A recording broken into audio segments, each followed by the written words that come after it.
BHK flat with 1110 SFT లో ₹1,00,00,000 మాత్రమే. Bachupally Kennedy global school కి 1 నిమిషం దూరంలో. ఒక చిన్న ప్రశ్న sir, most controversial director Ram Gopal Varma గారితో కలిసి ఆయన కాంబినేషన్లో ఏమైనా సినిమా తీసే అవకాశం ఉందా? చెప్పలేదండి, అంటే ప్లాన్గా అయితే ఏం లేదు, బట్ చేయొచ్చు అని లేదు, చేయకూడదు అని లేదు. సో కలిసి వస్తే చేస్తారు. డిపెండ్స్ అండి, ప్రాజెక్ట్ ప్రపోజల్ అంటే ఆయనకి జనరల్గా ఆయన ఓన్ ప్రొడక్షన్ చేస్తుంటారు. సో మరి మేము చేసేది మా ప్రొడక్షన్ ఉంటేనే చేస్తాము. So you never know. ఫైనల్గా ఒక ప్రశ్న సార్, మీరు ఒక వ్యాపారవేత్త, ఐటీ టెక్ కంపెనీలో ఉన్నారు, మీరు ఇండస్ట్రీలో ఉన్నారు కదా. గతంలో ఈ ఫీనిక్స్ కంపెనీ వాళ్ళతో ఏదో చిన్న ఇష్యూ వచ్చి, ల్యాండ్ ఇష్యూ వచ్చి కేసులు నమోదయ్యి అదంతా కూడా జరిగింది అసలు ఏంటి సార్ ఇష్యూ అది? బేసిక్గా గచ్చిబౌలిలో ఒక ఆఫీస్ ఉంటుంది.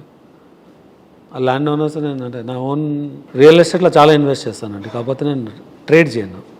అంటే నా ఓన్ ఇన్వెస్ట్మెంట్స్, నా కంప్లీట్ డిజైన్ టీమ్ ఉంటుంది, ల్యాండ్ డెవలప్మెంట్ టీమ్స్ ఉంటుంది, వాటితోనే ఇప్పుడు స్టూడియోస్ కూడా కడుతున్నా. నాకు గచ్చిబౌలిలో ఉన్న ల్యాండ్ ఓనర్తో జాయింట్ డెవలప్మెంట్లో ఆఫీస్ ఉంటుంది, నేనే దాన్ని వాడుతున్నాను. ఇప్పుడు కంటెంట్ ఫ్యాక్టరీ అని దానిలోనే రన్ చేస్తాను. ఆ ల్యాండ్ ఓనర్ బ్రదర్ ఇన్లకు నాకు బంజారాహిల్స్లో ఒక ల్యాండ్ ఉంది. 8-9 years నుంచి నాతో ఫాలోఅప్ చేసేవాళ్ళు అది తీసుకోమని. బట్ దాంట్లో చిన్న NOC కావాలని ఉంది అనమాట. అంటే మీకు అది గవర్నమెంట్ వచ్చేసి ఆ బంజారాహిల్స్లో any vacant land government will first say it's their land అని మీరు కోర్టుకి వెళ్ళి ప్రూవ్ చేసుకుంటే court will give a ruling. అలా వాళ్ళకి కోర్టు నుంచి రూలింగ్ ఉండింది, అది దట్ బిలాంగ్స్ టు దెమ్ అని. దానికి నేను జాయింట్ డెవలప్మెంట్ డీల్ సైన్ చేసి 50% తీసుకొని 50% జాయింట్ డెవలప్మెంట్లో తీసుకున్నాను. ఆ సైట్లోకి ఎంటర్ అవుతే దెన్ అంటే నేను పేరు చెప్పలేదు ఇంతవరకు ఎప్పుడు. అడ్జసెంట్ బిల్డింగ్ ఈడీ సీజ్ చేసి ఉందన్నమాట ఒక ఎన్సిఎల్టీలో Phoenix is a creditor for it అనమాట. సో ఆ రెజల్యూషన్ ప్రొఫెషనల్ అని ఉంటారు, అంటే వాళ్ళ కంట్రోల్లో ఉంటుంది. ఈ క్లెయిమ్ ద అడ్జసెంట్ ల్యాండ్, అది కూడా పార్ట్ ఆఫ్ ఇట్ అని అక్కడ ఒక డిస్ప్యూట్ అయింది.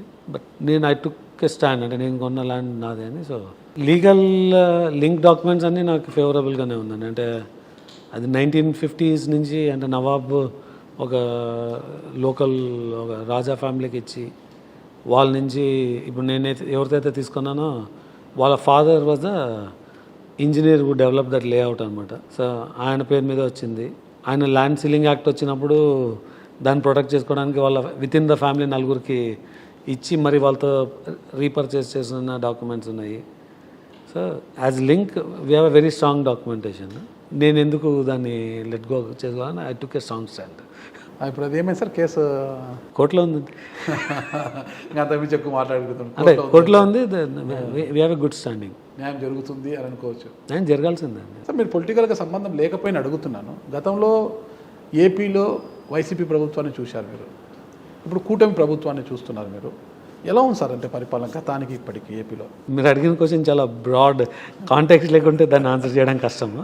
లాస్ట్ ప్రభుత్వం అంతా స్కీమ్స్ అండ్ డిస్ట్రిబ్యూషన్లో ఉండింది, ప్రోగ్రెస్ అన్నది లేకుండా ఉండింది. ఈ గవర్నమెంట్లో ఆ డెవలప్మెంట్ ప్రోగ్రెస్ ఉంటుందన్న నమ్మకం ఎక్కువ ఉంది. సో ఆ విధంగానే గవర్నమెంట్ వర్క్ చేస్తూ ఉంది. పవన్ కళ్యాణ్ రాజకీయాలకు పనికి రాడు, ఆయన ఊరికే ఉండాలని, అసలు ఆయన మంత్రి కాదుగా, వార్డు మెంబర్కి కూడా గెలవలేడు, రాజకీయాలకే పనికి రాడు అని చాలామంది విమర్శించేస్తారు. కానీ ఈరోజు పవన్ కళ్యాణ్ గారు రాజకీయాల్లోకి వచ్చారు, 100% స్ట్రైక్ రేట్తో విజయం సాధించి అసెంబ్లీలో ఉన్నారు, 2 ఎంపీలు పార్లమెంట్లో ఉన్నారు, ఆయన డిప్యూటీ సీఎంగా ఉన్నారు, పంచాయతీరాజ్ శాఖ మంత్రిగా ఉన్నారు. ఆయన వే ఆఫ్ స్టైల్ కూడా చాలా డిఫరెంట్గా ఉంది, అంటే వర్కింగ్ స్టైల్ కూడా. మీకేమనిపిస్తుంది సార్ అసలు పవన్ కళ్యాణ్ గారిని చూస్తే? నా జర్నీ సక్సెస్లో చూస్తున్నాము ఇప్పుడు, ముందు అంటే మీరు చెప్పిన ఫెయిల్యూర్ కూడా ఉంది. సో డెఫినెట్గా ఆయన సక్సెస్ని ఫెయిల్యూర్ని ఒకేలా ఎంజాయ్ చేస్తానన్నది చెప్తూనే ఉంటాడు, and we can see him ప్రాక్టికల్గా. ఫైనల్గా సినీ ఇండస్ట్రీకి కావచ్చు, ఆధునికి కావచ్చు, ఏం వరం ఇవ్వబోతున్నారు సార్? వరాలేం లేదండి, నా సైడ్ నుంచి చేసేది ఏమైనా మీకు చెప్పినాను అంతే.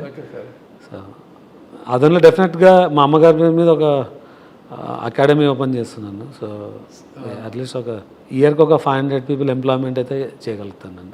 సో కొత్త డైరెక్టర్లు, చిన్న డైరెక్టర్లు ఎన్నో ఆశలతో సినీ ఇండస్ట్రీలోకి అడుగు పెడుతున్నారు సార్. వాళ్ళందరికీ సరైన సహకారం ఉండట్లేదు, చాలా ఇబ్బందులకు గురవుతున్నారు. కళామతల్ని నమ్ముకుని ఎంతోమంది రంగం వైపు వస్తున్నారు. అట్లాంటి వాళ్ళందరికీ కూడా టీజీ విశ్వప్రసాద్ గారు ఏం చెప్పబోతున్నారు? అంటే ఇంగ్లీష్లో పర్సివరెన్స్ అంటారండి, అంటే మన సైడ్ నుంచి ప్రయత్నం చేస్తూనే ఉండడము. అది చేస్తే ఆ ఫోకస్తో చేస్తే ఆటోమేటిక్గా అవుతుంది, జరుగుతుంది. ఎవరికైనా అదే అండి సక్సెస్ అని. ఫైనల్ కొందరికి లక్లో ఫాస్ట్గా వచ్చు, కొందరికి టైం పడుతుంది. బట్ మనం పెట్టే ఎఫర్ట్ కరెక్ట్గా ఉంటే will be successful. Final sir, మీకు మైలురాయిగా నిలబడే 50 సినిమా కావచ్చు, 100 సినిమా ఎప్పటి లోపల పూర్తి కాబోతుంది? 50 సినిమా అయితే నెక్స్ట్ మంత్ లోపల లాంచ్ అవుతుందండి. But it will be a very big one. 100 సినిమాల్లో చిరంజీవి గారి సినిమా ఖచ్చితంగా ఉంటుందని అనుకోవచ్చా? నా సైడ్ నుంచి రేపే సైన్ చేయాలని రెడీ. అవకాశం ఇస్తే అంటే ఆయనతో రెగ్యులర్గా కలుస్తున్నాం, స్టోరీ సెట్ అవ్వాలి. Thank you sir. ఖచ్చితంగా మీరు త్వరలోనే మెగాస్టార్ చిరంజీవి గారితో సినిమా తీయాలని, అందుకు తగ్గ కథ ఖచ్చితంగా మీకు దొరకాలనేసి కూడా నేను కూడా కోరుకుంటున్నాను. ఎందుకంటే రాయలసీమ ప్రాంత వాసి మీరు, రాయలసీమ బిడ్డగా నేను కూడా ఆకాంక్షిస్తున్నాను సార్. భవిష్యత్తులో సినీ రంగంలోనే కాదు, ఇండస్ట్రీలోనే కాదు, వ్యాపార రంగంలో కూడా, అంటే ఐటీ రంగంలో కూడా వేలాది మందికి మీరు ఉపాధి అవకాశాలు. కానీ రాయలసీమలో నేను ఒక పెద్ద ఇండస్ట్రీ అయితే పెడతానండి. రాయలసీమ ఎక్కడ సార్? అంటే నేను వర్క్ చేస్తున్నాను, but I put a very large manufacturing. Pawan Kalyan గారి నుంచి ఏమైనా సపోర్ట్ తీసుకుంటున్నారా? లేదండి, నేను పొలిటికల్గా అలా బెనిఫిట్గా ఏం తీసుకోవట్లేదు. బట్ నా ప్రపోజల్ స్ట్రెంత్ మీదే గవర్నమెంట్లో వర్క్ అవుతుంది అనుకుంటున్నాను. పొలిటికల్గా మీరు స్ట్రెంత్ తీసుకోరు, కానీ పవన్ కళ్యాణ్ గారితో మీకున్న అనుబంధంతో చాలామంది మొన్న ఎన్నికల సమయంలో టికెట్ల కోసం మీ వెంటబడ్డారంటారా? లేదండి, 2019లో కావచ్చు, 24లో అంటే నేను ఒక ఆదోని తప్పితే వేరే దేనిలోనే ఇన్వాల్వ్ కానండి సార్. భవిష్యత్తు లక్ష్యం ఏంటి sir? Keep you building your business అంతే. అంతే, ఒక గొప్ప ప్రొడ్యూసర్గా పేరు తెచ్చుకోవాలి, వ్యాపార రంగంలో రాణించాలి. అంటే మనం చేసే పని సక్రమంగా చేసుకుంటూ వెళ్ళిపోవాలన్నది. Thank you sir. ఒక రాయలసీమ బిడ్డగా నేను ఆశిస్తున్నాను. సినీ రంగంలో మీరు వ్యాపార రంగంలో ఎగల రాణించాలి, సినీ రంగంలో కూడా ఒక తిరుగులేని ఒక దిగ్గజ ప్రొడ్యూసర్గా మీరు ఎదగాలని, మంచి మంచి సినిమాలను మన తెలుగు ప్రేక్షకులకు అందించాలని నేను కూడా కోరుకుంటున్నాను సార్. Thank you sir. నమస్తే. థ్యాంక్స్.